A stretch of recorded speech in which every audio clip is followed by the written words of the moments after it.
Why is this funding coming out? We all know the reasons why. Realistically, we work in housing. We understand that we've got the energy crisis. We've got people living in damp homes, they cannot heat them. We've got targets. The government have got targets to progress to net zero. All of the work that we do will help to get us towards those targets. We need to reduce the number of homes in fuel poverty.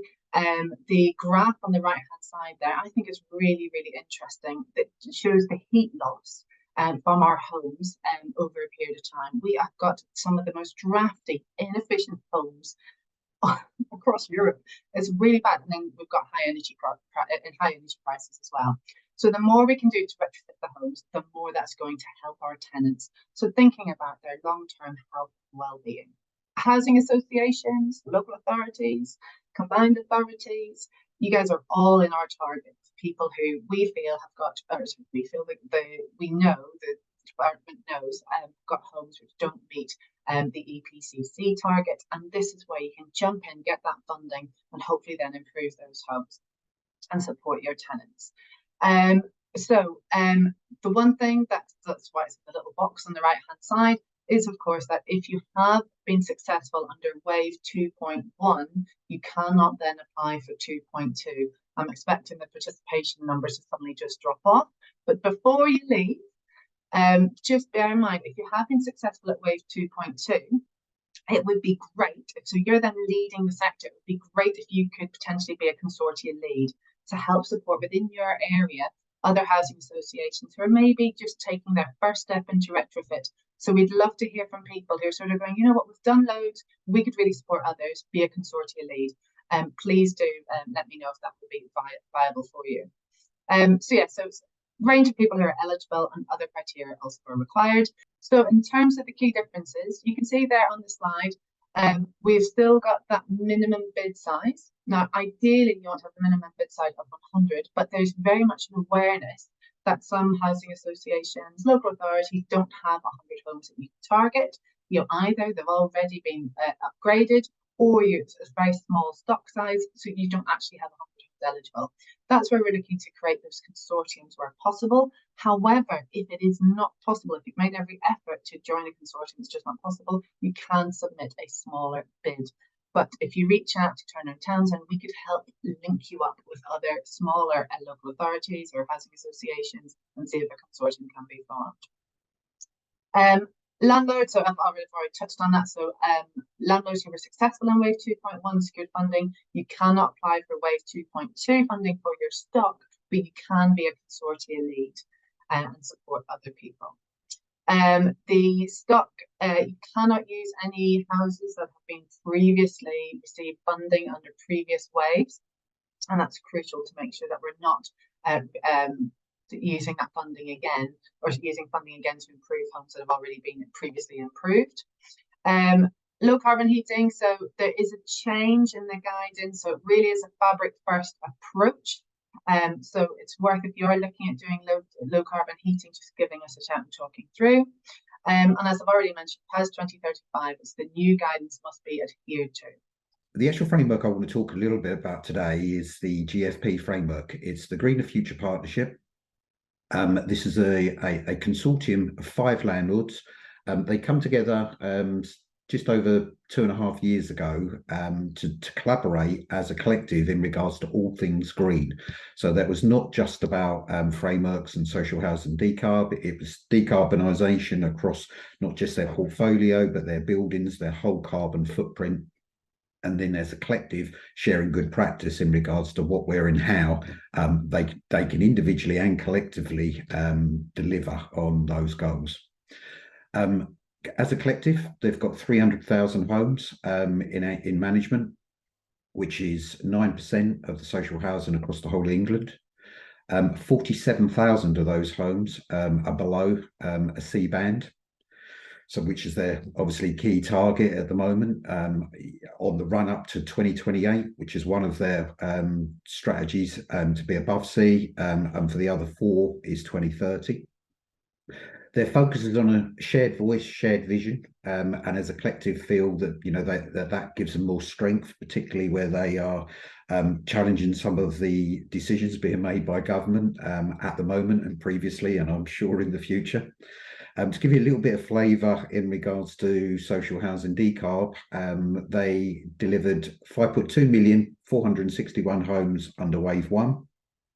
And then as a consortium, as the 5 of them, they secured under Wave 2, 40.4 million, with a collective of just over 5,000 homes, which was the third largest consortium bid in the country. They won't be applicable for Wave 2.2, but they are looking whether or not they will act as lead consortium for smaller organisations that want to bid and deliver some of their decarb works via 2.2. And then Wave 3, which has been touched on, but there is no announcements as of yet in regards to when and quite what that will reflect on. But we're working on the basis that could be sort of this time next year. So what does it look like? The framework consists of 3 lots. So you have a construction works lot, which is up to 5 million, a construction works over 2 million, consultancy services. So we have this worked out as in lot 1 is up to 5 million, lot 2 is over 2 million, and lot 3 is the consultancy services. And then those 3 different lots are then replicated across the 5 different regions you can see in that first box there. So we have a region A, B, C, D, E, where we've got coverage then across the whole of England and Wales. And then within each of those regions, we've then got a postcode checker that you can see on the far right there to ensure that we've actually got all postcodes covered in regards to the suppliers being able to deliver services in each of those areas. We have that overlap in value, which was one of the key points that come back from that market engagement with the market, insofar as we have the smaller SMEs as in general in that up to 5 million. And then we have the over 2 million for the more larger tier 1 contractors, but you've got that sweet point between 2 million and 5 million that gives a landlord the option that do you want to go down a tier 1 route or do you want to go down more of an SME route? And then separately, we've also got the same replicated framework to cover Scotland. So in terms of that bid preparation, as I said, the first thing I want to urge you to do is be careful. It sounds stupid to know what you want to do, but it's really important that you recognise the danger of just chasing money. And having worked in a variety of different organisations, whether they're large or small, the temptation is always there to say, there's what looks like free money out there. We'll go, we'll get that, and we'll work things out afterwards. My plea to you is don't do that. Really think about what you're going to need in terms of developing a bid, because it's not just a matter of answering a few questions. There's a lot of data, a lot of thought that you need to put into that. So make sure you have that resource. Just chucking it on someone who might have a bit of time is not necessarily the way to go. Having some dedicated resource is really important. The second thing is there's no such thing as free money, and always there's a match element. Now it's easy to think, oh, well, if there's free money, we'll work out the match anyway because we were going to do something.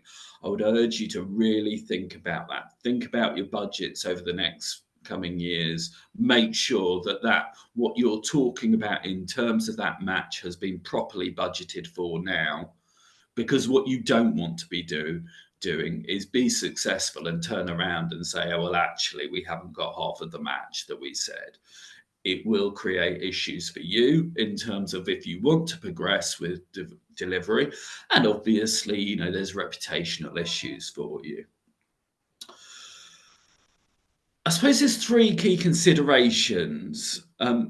You've got to know those obligations and benefits that are coming out of this. You've got to really know your stock. And you've got to know how you're going to deliver. Now, all of that might sound obvious, but the temptation can be to run into things and say, we'll work that out throughout the process.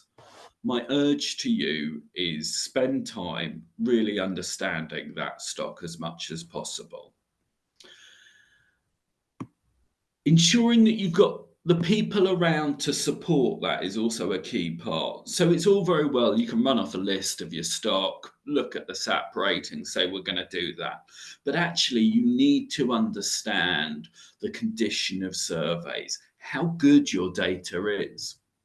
As an organisation that does a rolling stock condition survey program, we came into this initially thinking, well, we know everything about our stock. Every 4 years, we've got a stock condition survey that's happened to every single one of our property.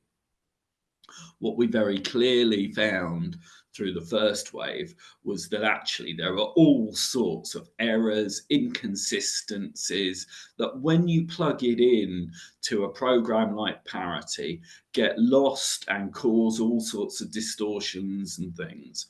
So use those programs like Parity, help them to drive your stock, but use the knowledge that you have. Really understand what's going on in those properties. Draw off those stock condition managers, those people in your organisation, the housing officers who know actually that there's problems going on.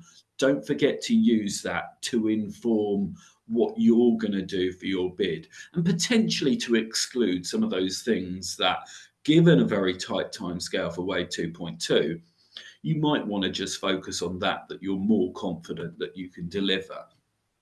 We made a strategic decision not to include any of our Cornish units within our SHDF programs because we knew the complexity of delivering those, the time frame, and also the cost of those.